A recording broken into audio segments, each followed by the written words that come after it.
talk about that in a minute. How's everybody doing? Welcome to the Mediocre Cover Band Guitar Guy. So the last couple of weeks we've been talking about gigging and getting gigs, booking them, lugging your gear in there, knowing your role in your cover band. If you're not the singer, you're not important, all that good stuff.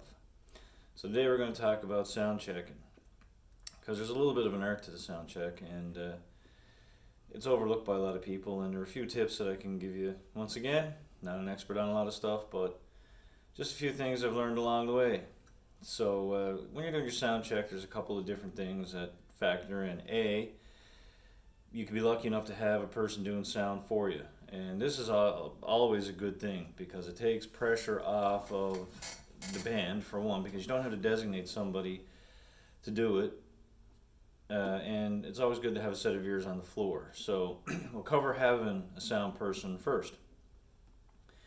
If you got somebody doing sound for you and you're in a venue that is providing the sound person, always make sure you show up when they ask you to be there to do your sound check. If you can get in earlier, that's great, because you'll have the opportunity to set up, troubleshoot any items that aren't working correctly, your guitar, your amp, or whatever. Get your settings, and just have all that out of the way, and then the sound guy is not there waiting, so it doesn't waste their time, and it goes probably a little bit smoother in most cases. And secondly, when you first meet your sound person, this is something that I've never done, but it's just a courtesy, is never to go up and say, "Hey, so you're the person that's going to make me sound great tonight." Because the fact is, if you sound like shit, you're going to sound like shit out front, even if you've got a great sound guy.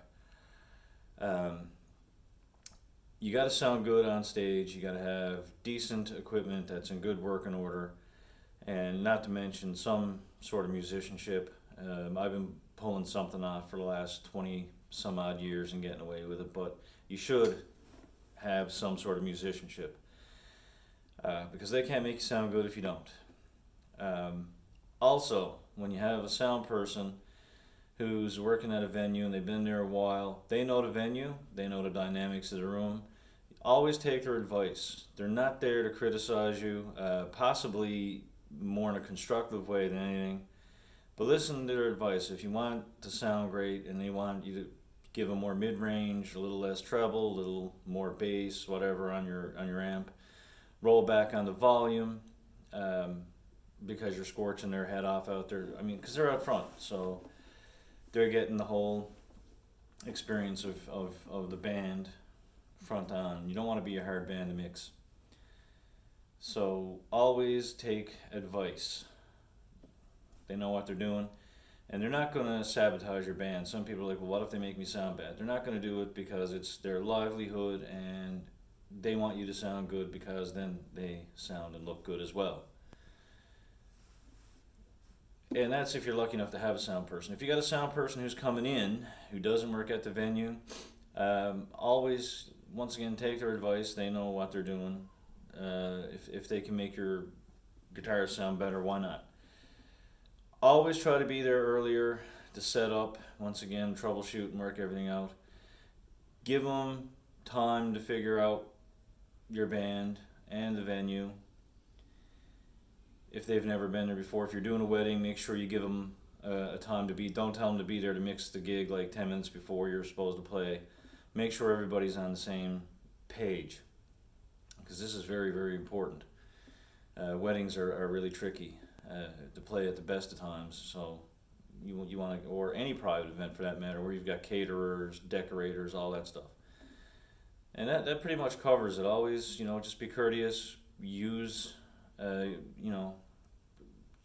your professionalism, and you'll get it back, unless you get like a dick, and that can happen as well. Always have professional courtesy with your sound person. Now, if you don't have a sound person and somebody from the band is doing it, or another band, or a friend, or whatever, but especially if you're doing it yourself, first and foremost, pick somebody in the band who's a little bit familiar with the equipment. You don't want to just throw somebody, I don't have a clue. It's no good to send me behind the board and expect me to make the band sound good. Choose somebody who's objective, somebody who understands sound a little bit and understands what you should be getting out in your monitors, in-ears, front of house speakers.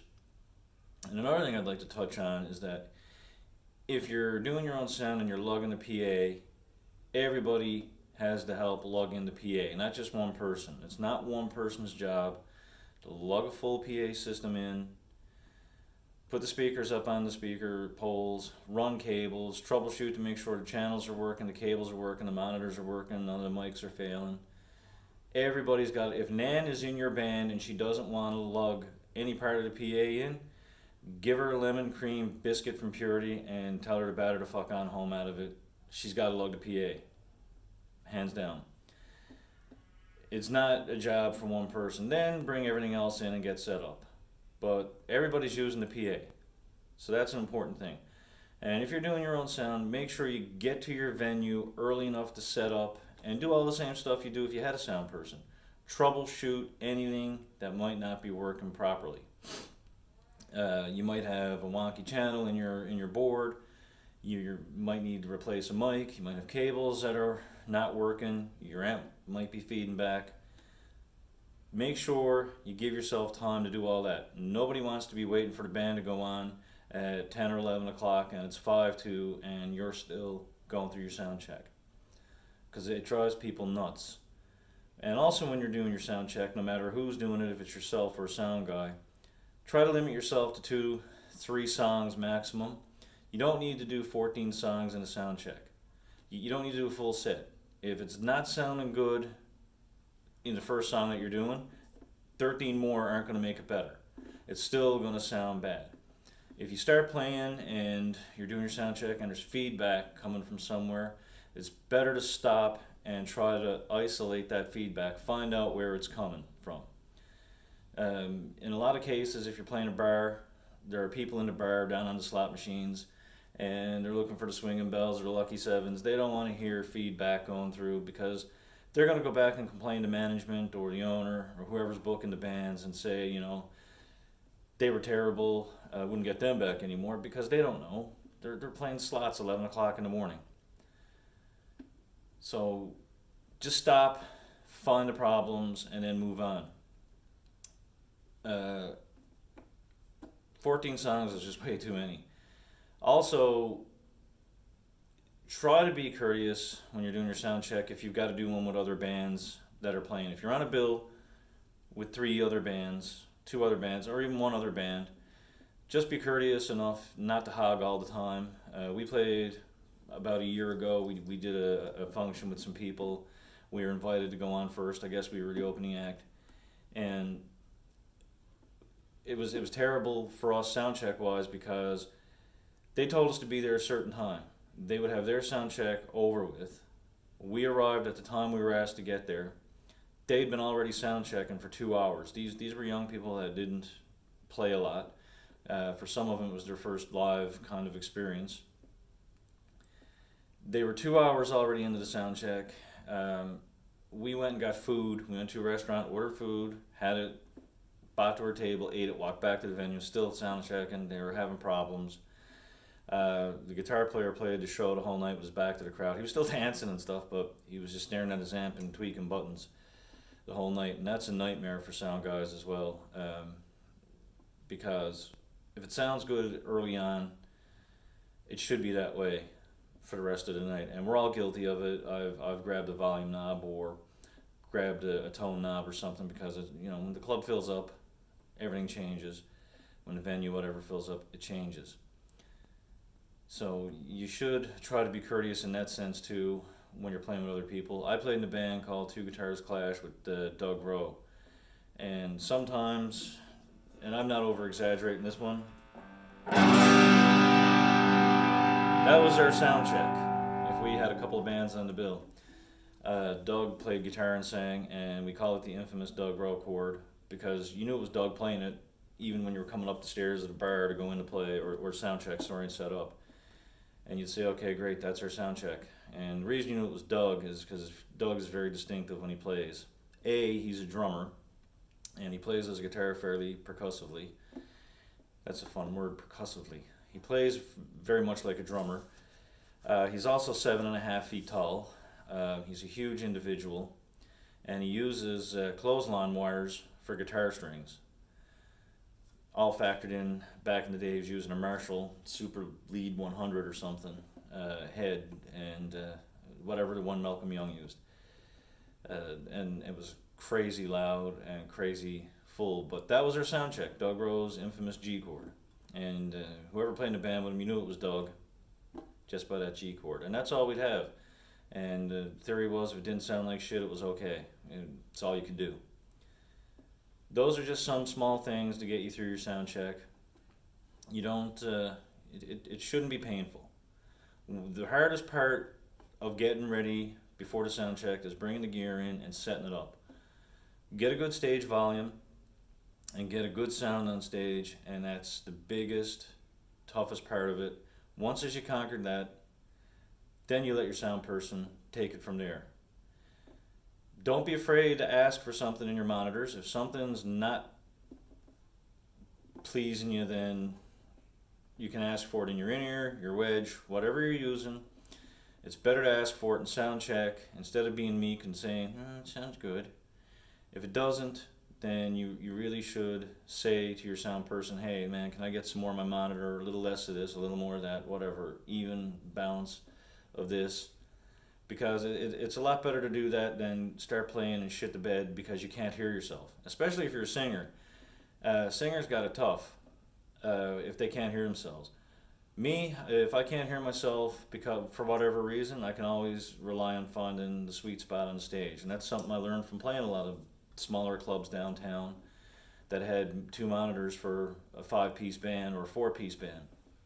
You find the sweet spot and you stick it out there. You don't always have that option when you're playing a bigger stage. If you can't hear yourself, you got to run to the sweet spot, and that's fine. I can manage to do that. You're a singer, there's no sweet spot because you got a drum kit booming, a bass amp going, and you got guys sometimes who put their amps on cremate when they're playing. Also, if you're doing sound yourself and Jimmy the drummer's back there wedged into the wall and can't move, he's not going to be able to get out at the board to give you something else in the monitor until between sets, or he's not going to be able to tweak anything. So you need to make sure, and that's another thing too, if you're doing your sound, always have somebody go out in front of house. Luckily, I've got a wireless system that I use. It takes up a little bit less space on the stage, cable-wise, but I'll always go out and the band will ask me what I think of it, and usually it's good. Usually it's fine. Usually if you've got somebody doing sound, it sounds great. If one of the band members are doing it, I go out and I listen and I come back and say, okay, well the bass needs to go up, the kick's not loud enough, the vocals need to go up, or whatever. And always my guitar needs to go up every time. But that's just me.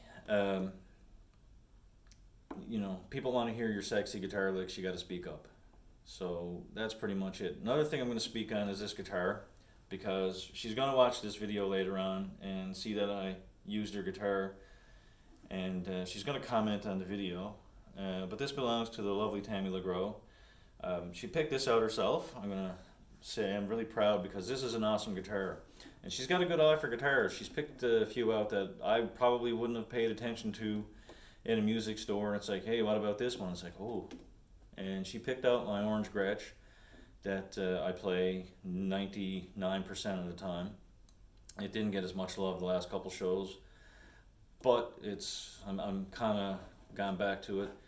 She picked out a beautiful PRS era once, a beautiful telly. So she's got a great eye for guitar, but I borrowed this, and I'd just like to acknowledge that this is actually her guitar. She bought it from Mark Bennett. We drove down, she tried it out and loved the sound of it. He put a Bigsby on it, it's Epiphone Casino. I always say if it's good enough for Gary Clark Jr. and John Lennon, then something like me should be able to, maybe not, maybe I don't deserve to play it. But anyway, this is her guitar and I borrowed it while she's, her and my daughter are out of the house there right now. Just to do this little thing here. So thanks dear. Anyway folks, have a great day, enjoy it, and stay safe. Coming up in a couple days on Monday, we got some bars like Green Sleeves and Shenanigans are opening their decks, so get out and start supporting some stuff. And hopefully if we learned anything from this pandemic is that we missed going out. and try to get out and support some live music since it starts up again. Everybody's been so great with the live streams and watching those. How's about we get out and watch some live music and support our friends and support family, support strangers? Who gives a shit? Just support somebody who's doing live music. It's a dying art, and it's a shame because it's fun for us, and when people do show up, it seems like they have fun. Anyway, I'm out, and I'll be talking to you guys next week. Enjoy your sound check, and remember, if Nan's not towing the line, kick her ass out of the band. Cheers.